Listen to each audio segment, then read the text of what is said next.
Hey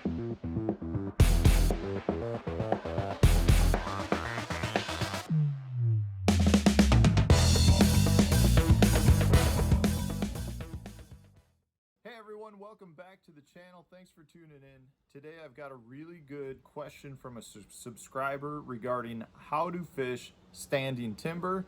So I'm going to go into detail on that and hopefully help you guys catch a few more fish out of that type of cover. Before I do that, I just want to remind you to become a subscriber to the channel if you have not done so already.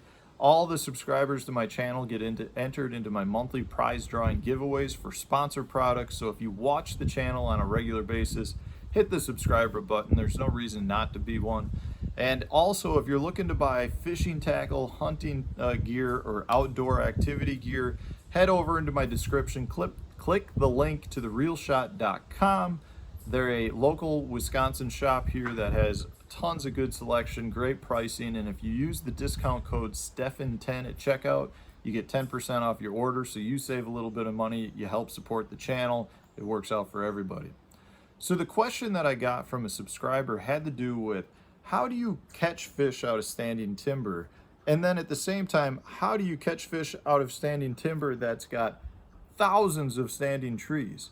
You know, most lakes, if there was a river that was dammed up, most lakes have very large amounts of standing timber in them. A lot of lakes, you're not even aware that there's standing timber in the lake until you get out there and start graphing, because in a lot of instances, they ended up cutting the trees down to a certain depth. So in some lakes, you may have to get down to about 30 feet deep, but when you do that, all of a sudden there's just forests of standing trees that are down there. And it provides great habitat for the fish, it provides great habitat for the bait, and it really is a good thing for the lake. And most lakes, like I said, have some form of standing timber. You know, up here in Wisconsin, you've got a lot of lakes that were formed for the old logging days, so there's standing timber or there's timber laying on the bottom of the lake. And when you get out there and start graphing around, it's an overwhelming amount of trees. You don't realize it, but it's like, where do you start? You feel like you're doing the needle in the haystack thing. Same thing down south. You go to lakes like Toledo Bend or Sam Rayburn. I mean, there is just a ton of standing timber. Hartwell is a lake. Lake Lanier. I mean, there's so many lakes I could rattle off. It's pretty much everywhere, even though you can't visually see it a lot of times. So where do you start? Well, the first thing, guys, is you want to treat it similar to how you would treat an immense weed flat, or anywhere you go where you're fishing a lake that just has a ton of a single type of cover.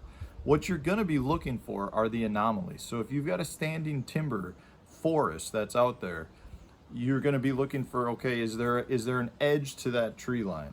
So in a lot of cases, they cut trees to a certain depth, and that creates a hard line of trees. Similar to if you picture a farmer's field. You've got the field and then a hard line of trees. So the edges are always a really good place to go.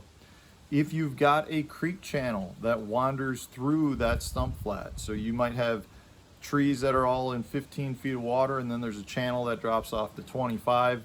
The trees that are along that creek channel will be a very, very good spot to fish. You may also want to determine types of trees. In some instances, you go where you've got big stands of trees. This happens, if you go down to like a table rock, there's a lot of really skinny little poles, and then you'll have what they call the big, like a cedar tree, which is just a much bigger tree, bigger base, more arms, and they kind of have bigger canopies to it. And I think a lot of the cedar trees hold up better because they just don't rot as easily as some other trees. But in those cases, the cedar trees generally are better than the pole timber, where you've got a skinny 6-inch beam or just a solid straight piece of pole. So you kind of want to be aware of the tree types as well. In some instances, if you've got a giant, 3-acre area, which isn't that giant, but a 3-acre area of standing timber, and it's all, old pine, which is just pole timber at this point, and there's 3 cedar trees, the 3 cedar trees probably are going to hold fish versus the pine trees. There might be fish around the pine trees too, but just because the cedar trees are the anomaly and they provide bigger cover and they're just better trees to hold fish, then that's where you want to go. So that's what you're going to be looking for. You're going to want to try to find something that's different. It could be a depth zone. You may have to fish around and you realize, hey, these trees are in 15 to 30 feet, but all of my bites are coming in 20 foot of water.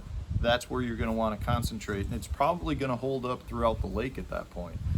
So the whole key is to try to identify something that's different amongst those forests, because it's not going to be there's always going to be a reason as to why fish are holding in certain areas, and it's just up to you to figure it out. The worst thing, in my opinion, that you can do is just go into it and say, I'm going to fish this entire forest.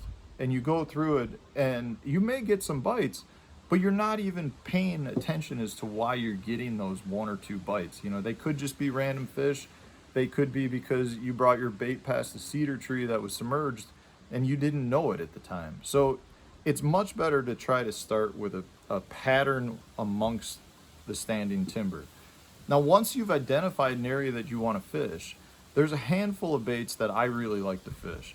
You know, for the most part, the fish are going to be in one of 3 areas on those trees. They're either going to be at the bottom, holding right at the base, they're going to be suspended in the middle range, or they're going to be suspended at the very top of them. If they're suspended at the very top and there's not much water between, you know, say 10 foot or less of water, a topwater bait could be great, right over the tops of the trees. If they're suspended in the middle of the trees, you know, and you can work, say, a jerk bait through it, or a spinner bait, or a crank bait, depending on how deep it is, you know, you can run that bait down at the level that they're suspended. That's a great bait as well, you know, and that's where you get your active target type electronic software, the forward-facing sonar. You can scan through those trees and see where the fish are holding. I realize not everybody has that, but that's one of the advantages to having that forward-facing sonar, is you can figure out where fish are suspending, and then what bait you can choose based on the level they're suspending at. The last thing that I really like to throw, well, there's 2 things. One, if you're trying to fish the base of the tree, I like to fish a jig. I like to pitch the jig right to the base of the tree that I know where it's at, and just give it slack and let it fall right down the base of that tree. That does 2 things. One, it mimics crayfish that are oftentimes feeding on those trees. You wouldn't think they're climbing up the side of those trees, but a lot of those trees are full of crayfish. So you want a jig that is basically riding the side of the tree all the way down. It also can create a quick reaction strike. If you've got a fast falling jig and those fish are suspended there, they'll run up and grab it on the way down. So a jig is an absolute must for me. It's also an extremely weedless bait, so you can work it through the treetops and through the trees without getting hung up much. The last bait, and you got to have the patience for this, is just a weightless, wacky rigged stick worm of your choice. I like the Berkeley General. Just, you know, and the Berkeley General is really good for this because it is slightly heavier, so it falls slightly faster, so you can cover more water. But if you have the patience to work a weightless soft stick bait down these trees, you efficiently fish the entire tree, or effectively fish the entire tree. So you're going to get the fish suspended at the top, you can get the fish suspended in the middle, and if you can wait till it gets down to the bottom, you're going to be presenting your bait to those fish that are hugging the bottom as well. So that's kind of where I'm at, guys. You know, if I can work top water, great. Otherwise, if I'm fishing suspended fish, jerk bait, spinner bait, crank bait, a jig, or a weightless wacky rig, those are the baits to use. But the biggest and hardest thing to do anytime you're fishing a big forest is to find where those fish are located. That's where you got to start looking for things that are different. A break line, a creek channel edge, you know, the edges of the forest itself, certain types of trees. So just be aware, take it all in, and try to break it down that way. I hope this was helpful. If it was, hit the like button, subscribe to the channel if you haven't done so already, and stay tuned for a new video coming out tomorrow.